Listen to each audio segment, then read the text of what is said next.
ስኬታማ ሰራተኛ የነበረችው ይህች ሴት ልጇን ለማሳደግ ስትል ሁሉ ነገሯን ስለተወች እናት ነው ታሪክ። የፊልሙ ርዕስ ናይት ቢች ይባላል። ፊልሙ ሲጀምር ኤማ እና ሳሊ ሱፐርማርኬት ውስጥ ሲገናኙ እናያለን። እየተጫወተችም ሳሊ ያው ስራ መስራትና ራስን መቻል እንደ ሴት አሪፍ ቢሆንም የቤት እመቤት ግን ከወደድሽውና ተመችቶሽ እየኖርሽ ከሆነ ዋናው እሱ ነው ትላታለች። ኤማም እየከበዷት ያሉ ነገሮች ቢኖሩም በህይወቴ ደስተኛ ነኝ ስትል ትመልስላታለች። ቤታቸውም ተመልሰው ለልጇ ምግብ ካበሰለችለት በኋላ የህፃናት መዋያ ቦታ ይዛው ትሄዳለች። እዛ ቦታ ላይም እንደሷ ብዙ እናቶች ልጆቻቸውን ይዘው ይመጡና ስላሉበት ችግርና ስለ መፍትሄው ከልምዳቸው ይከፋፈላሉ። ኤማና ልጇ አሁን ቤታቸው ተመልሰዋል። ባሏም ከስራ ከተመለሰ በኋላ ስለ ስራ ማማረር ይጀምራል። ከልጁ ጋር ስትዳረቅ የምትውለው ኤማ ስራ ሄዶ ስለመምጣት ሲያማርር በቅናት ትመለከተዋለች። ቀጥላም ሰውነቷ ላይ እያጋጠማት ስላለ ለውጥና ጀርባዋ ላይ አብጦ ነጭ ጸጉር እያበቀለ ስላለው እብጠት በምትነግረው ሰዓት እሱ የፔሪድ መዛባት ይሆናል ምናምን ብሎ ካሾፈባት በኋላ ብዙ መጨናነቅ ያለብሽ ጉዳዮች አሉ በዚህ ፋንታ ብሎ ይላታል። ከመተኛታቸው በፊትም ኤማ የጎን ለጎን ስራ ልጀምር እንዴ? ያው የድሮ ስህተታችንንም እንዳልደግም ለልጃችን ደግሞ ሞግዚት እንቅጠርለት ስትል ትጠይቀዋለች። ባሏም ምንም ነገር ከመመለሱ በፊት የተናገረችውን ነገር መልሰት አስብበትና አይ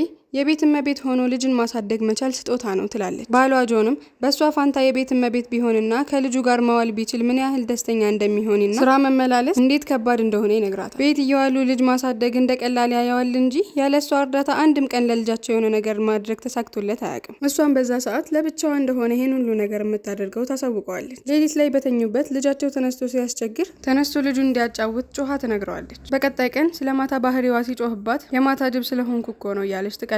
ቀጥሎም ወደ ስራ ሊወጣ ሲል ወደ እሷ ተጠግቶ የቀን ስራሽን ፕላን አውጥተሽ ጨርሺ ማታ ማታ ከምትጨቃጨቂ ይላታል። ቀጥሎም ደስተኛ መሆን ምርጫ ነው ብሎ ይጨምርላታል። በዛ ሰዓት በጣም ትበሳጭና በጥፊ ትለዋለች። ነገር ግን በጥፊ ያለችው በሀሳቧ ነበር። ሪያሊቲ ላይ ግን ፈገግ ትልና ሁሉንም ነገር እንደምታስተካክል ነግራው ወደ ስራ ይሄዳል። እሷም ልጇን መጫወቻ ስፍራ ወስደው ሲጫወት ራቅ ብላ እያየችው ሳለ ውሾች ይመጡና ይተሻሿት ጀመር። በዛም ሰዓት ደስ ይላትና ልጇን ይዛ ከውሾቹ ጋር ትሯሯጣለች። ሲደክማቸው ሳሩ ላይ በጀርባቸው ጋደም ይላሉ። በዛው በትውስታ ወደ ልጅነቷ ትመለሳለች። በልጅነቷ የኤማ እናት ዘፋኝ የመሆን ትልቅ ህልም ነበራት። ነገር ግን ኤማን ወልዳ ስለነበር ህልሟን ልጇን ለማሳደግ ስትል ትተዋለች። አሁን ላይ ህይወቷ ምን ያህል ከእናቷ ህይወት ጋር እንደተመሳሰለ እያሰበች ትገረማለች። የማሽተት ችሎታዋ በጣም እንዳደገ ታስተውላለች። ሁሌ እንዲህ ነገሮች ይሸቱኝ ነበር ሳላስተውለው ቀርቼ ነው ወይስ የተፈጠረ አዲስ ነገር ስትል ታስባለች። አንድ ቀን ከተኛችበት ጥልቅ እንቅልፍ የውሾች ጩኸት ይቀሰቅሳታል። ከቤቷ ወጣም ስታያቸው ፓርክ ውስጥ ያጫወተቻቸው ውሾች ነበሩ። ቀስ እያለች ስትጠጋቸው ልብሷን መቦጫጨቅ ጀመሩ።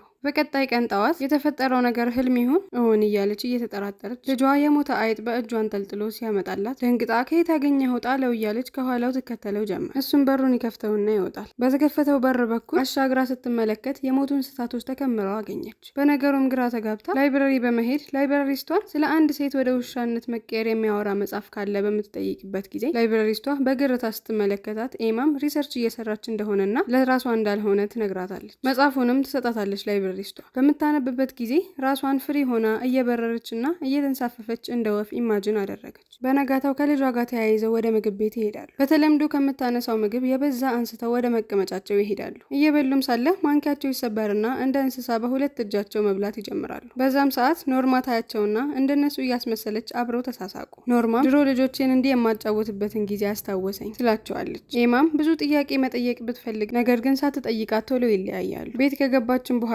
ሰውነቷን በመስተወት በምታይበት ሰዓት ሆዷ ላይ ትልልቅ ቁስሎች ተፈጥረዋል። ማታ ላይ ልጇን ለማስተኛት እየሞከረች እሱም እያስቸገራት ሳለ ባሏ በቪዲዮ ጌም ተጠምዶ ስታዩ በጣም ተናዳ ወደ ጅብነት ተቀይራ ብትበላው ተመኘች። ነገር ግን በሱ ፋንታ ራሷን ታረጋጋና በጣም ደክሞኛል፣ ማታ ማታ ልጁን የማስተኛት ስራ ያንተ ነው ትለዋለች። ልጁን አስተኝቶም ከተመለሰ በኋላ አብረው መተኛት ትፈልግ እንደሆነ ይጠይቃታል። እሷም ሰውነቷ ላይ በወጡት አዳዲስ ነገሮች ምክንያት ይደብረዋል ብላ ስላሰበች አይ ብላ ትከለክለዋለች። በነጋታው ወደ ዳይኖሰር ሙዚየም ልጃቸውን ይዘው ይሄዳሉ። እዛም የህፃናት መዋያ ውስጥ የተዋወቀቻት አንድን ጓደኛዋ ታገኛትና ሰላም ይባባላሉ። አንድ ቦታም ከባሏ ጋር አረፍ ባሉበት ጊዜ እኔ አርቲስት አይደለሁም ትለዋለች። ቀጥላ ያልሆነችውን ነገር ለመሆን ከምትጣጣር መሆን የምትችለውን ነገር እሱም ጥሩ እናት ሆና ልጆቿን ማሳደግ እንዳለባት እንደምታስብ ትነግረዋለች። ጆንም ሀሳቧ እንደሚደግፍና ከጎኗ እንዳለ ይነግራታል። አንድ ቀን ማታ ላይ ቤቷ ቁጭ ብላ መጽሐፍ እያነበበች ሳለ የውሾች ድምጽ ይሰማትና ወደ ውጪ ትወጣለች። በምትወጣበትም ጊዜ እንደ ውሻ መሬቱን መቆፈርና ይባስም ብሎ ወደ ውሻነት ትቀየራለች። በአስፓልቱና በየጫካው ተራሩጣም ቤት መታ ሻወር በምትወስድበት ጊዜ ባሏ ከሰውነቷ እየወጣው ባለው ቆሻሻ ግራ ተጋብቶ ምን እንደተፈጠረ ሲጠይቃት እሷም ዝም ብላ ለሩጫ ወጥታ እንደነበር ትነግረዋለች። ባሏም አብሯት ወደ ሻወር ይገባል። በነጋታው ባሏን ወደ ስራ ከሸኘች በኋላ ለልጇ እንደ ውሻ እንጫወት እንዴ ስትል ትጠይቀዋለች። ልጇም ደስ ይለውና እንደ ውሻ ሲጫወቱ ይውላሉ። ልጇም ትንሽ ያድግና ያለሷ እርዳታ እንቅልፉን መተኛት ይጀምራል። ይህም ለሷ እረፍት ነው። ወላጆች ስለቤታቸው ችግርና ሁኔታ የሚወያዩበት ቦታ ላይ ኤማ በነጻነት ሴት ልጅ በመውለድና በማሳደግ ምን ያህል እንደምትሰቃይና ከዛ በዘለለም ዓለም ላይ ለውጥ ማምጣትና ስራ መስራት እንደሚችሉ ይህንንም ባሎቻቸው ምን ያህል ማወቅና መረዳት እንዳለባቸው ተናገረ። እዛ ያሉ ሴቶችም በተናገረችው ነገር ያበረታቷል። ጆን ቤት ከተመለሰ በኋላም ለምን ሚስቱና ልጁ አዲስ ባመጡት ባህሪ እንደ ውሻ መብላትና መጮህ ምን የሚሉት ነገር እንደሆነ ይጠይቃል። እሷም ይህን ከልጇ ጋር ማድረግ ሰጥቷት የማያውቀውን ሰላምና ደስታ እየሰጣት እንደሆነ ትነግረዋለች። ባሏም ካስደሰታችሁ እሺ ይልና እንደነሱ እንደ ውሻ ትንሽ አብራቸው ይቀልዳል። ኤማም ትንሽም ቢሆን ነጻነት ካገኘች በኋላ ከድሮ ጓደኞቿ ጋር ግንኙነቷን ለማደስ ታስባለች። ፕሮግራም አዘጋጅተው ከተገናኙም በኋላ ኤማ በጣም የኋላ ቀርነት ስሜት ተሰማት። ምክንያቱም የድሮ ጓደኞቿ በሙሉ በስራቸው ጠንክረውና ተለውጠው ሳለ እሷ ብቻ ናት ሁሉ ነገሯን ለልጇ ስትል አቆማ ቤት የቀረች። ውስጧም ይጨናነቅና የቀረበላትን ሳላድ መብላት አቅቷት ሳህኗ ላይ ትተፋዋለች። በዚህም ጊዜ አንዷ የድሮ ጓደኛ ትጠየፋትና ወደ ኋላ በምትልበት ሰዓት ኤማ በጣም ትናደድና እንደ ውሻ ውው ብላባት ከሬስቶራንቱ በመውጣት ወደ ውሻነት ተቀይራ እየሮጠች ትሄዳለች። ወደ ቤቷም ስትመለስ ውሾቹ ጓደኞቿ እየጠበቋት ነው። ከነሱ ጋር እየተጫወተች ሳለ አንድ ድመት ታያለች። ራሷን መቆጣጠር አቅቷት ድመቷ ጋር ሄዳ ትገላታለች። በቀጣይ ቀን ከእንቅልፏ ትነቃና ወደ ውጭ ስትወጣ የሞተችዋን ድመት ታያታለች።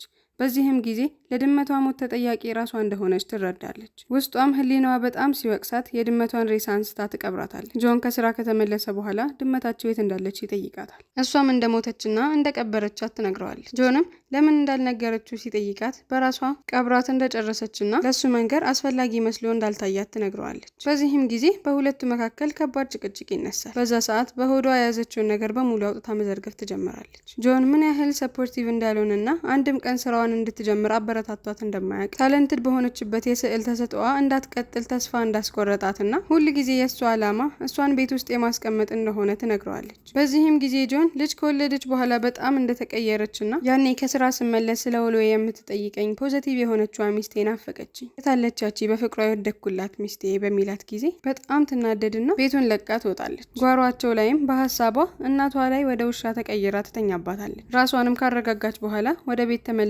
ለባሏ ይሄ ሪሌሽንሺፕ እየሰራ ስላልሆነ ፍቺ እንደምትፈልግ ትነግረዋለች። ጆንም ልጅ በመውለድሽ ይጸጽትሻል እንዴ ብሎ ሲጠይቃት ኤማም እሱ እንደማይጸጽታትና ነገር ግን ሳትወልድ በፊት ልጇን እንዴት በተለየ መንገድ ማሳደግ እንደምትችል አውቄ ቢሆን ኖሮ ትለዋለች። ባቀረበችለት ሀሳብ የሚስማማና ቅዳሜና እሁድ ከጆን ጋር የቀረውን ሳምንት ደግሞ ከእናቱ ጋር ልጁ እንዲቆይ ይስማማሉ። በነጋታው ኤማ መጽሐፍ ልትመልስ ትሄዳለች። ነገር ግን ላይብረሪስቷ ይሄ መጽሐፍ የዚህ ላይብረሪ አይደለም፣ እኔም እንዳንቺ ወጣት እያለው እሰቃይ ስለነበር ነው የሰጠሁሽ ትላታለች። ኤማም ድሮ ያቆመችውን የስዕል ስራዋን ጀመረች። ጠዋት ሰውነቷን ለማስተካከል ኤክሰርሳይዝ ማድረግም እንደዛው። በሌላ በኩል ለጆን ነገሮች እንዳሰቡት ቀላል አልሆኑም። ምግብ ሰርቶ ለልጁ ሲያቀርብለት እማዬ እንደምትሰራው አይነት አይጣፍጥም እያለ መሬት ላይ ይደፋዋል። ኤማ በሌላ በኩል በስዕል ችሎታዋ እየጨመረ ደስታዋንም እያገኘች መጣ። በትርፍ ጊዜዋም ከልጇ ጋር ተራራ ላይ እየወጡና በተለያዩ ቦታዎች እየሄዱ ይዝናናሉ። በዚህ ጊዜ ድሮ እናቷ ነገሮች ሲያጨናንቋት ወደ ጫካ እየሄደች እንደምትመለስና አንዳንድ ጊዜም ለረጅም ጊዜ እየጠፋች እንደምትመለስ ያ ሁኔታም ልጅ እያለች ምን ያህል ያስጨንቃት እንደነበር አስታወሰች። ኤማም ከረጅም ጊዜ ስራ በኋላ የምትሰራውን አርት ወርክ ጨርሳ ኤግዚቢሽን አዘጋጀች። ሁሉም ሰው ስዕሏን ወደደው፣ እያቀፉም አበረታቷት። በዚህም ጊዜ ኤማ ከረጅም ጊዜ በኋላ በራሷ ኮራች። ከፕሮግራሙ በኋላ ጆን ይመጣና ምን ያህል እንደኮራባት ከዚህ በፊትም ስለ አርቷ እያበረታታት ስላልነበር እንደሚጸጽተው ከነገራት በኋላ ይቅርታ ይጠይቃታል። እሷም ይቅርታውን ተቀብላ አብረው መኖር ይጀምራሉ። እዚህ ጋር ፊልሙ ያልቃል። ከተመቻችሁ ሰብስክራይብ፣ ያልተመቻችሁ ነገር ካለ ደግሞ ኮሜንት ላይ አስቀምጡልኝ።